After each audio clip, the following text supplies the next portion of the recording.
पैसे के आगे रिश्ते का कोई मोल नहीं।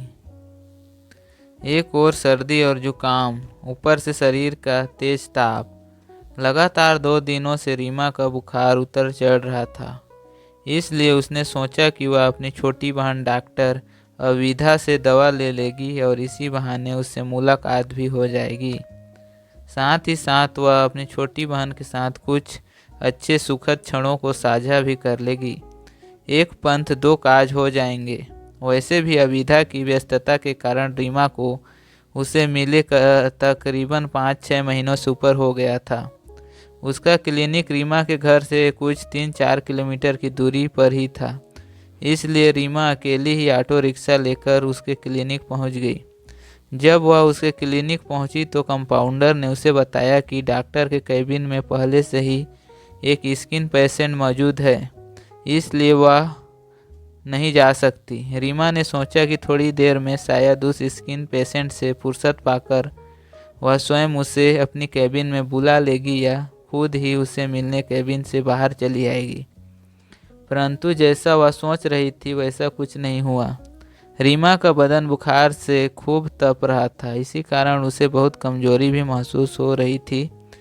उसे ठीक से बैठा भी नहीं जा रहा था। फिर भी वह ना जाने क्या सोच कर काफ़ी देर तक बैठी रही। फिर उसने सिर उठाकर दीवार की ओर देखा। घड़ी की सुई 9 बजा रही थी।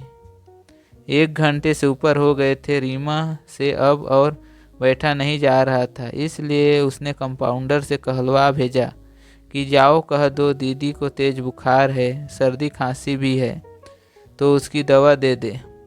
उसने सोचा शायद यह सुनकर ही वह बाहर आ जाए कि दीदी की तबीयत खराब है। थोड़ी देर में कंपाउंडर भीतर से दवा लेकर लौटी और खुराक समझाते हुए रीमा के हाथ में दवा की पुड़िया थमा दी। रीमा को यह बात भीतर तक झकझोर गई कि जिस बहन को वह हमेशा अपने सीने से लगाए रहती थी, आज उसका व्यवहार कितना बदल गया है। 3-4 महीने से ना कोई बात ना कोई फोन, यही सोचते सोचते दुखी मन से वह घर लौट आई। उसके मन में तसल्ली थी कि फ़ोन करके अविधा उसका कुशल क्षेम जरूर पूछेगी। आखिर वह एक डॉक्टर है और ऊपर से उसकी बहन। कुछ दिनों में दवाइयों की खुराक से रीमा की तबीयत तो ठीक हो गई, परंतु अविधा का न फोन आया न ही अविधा आई।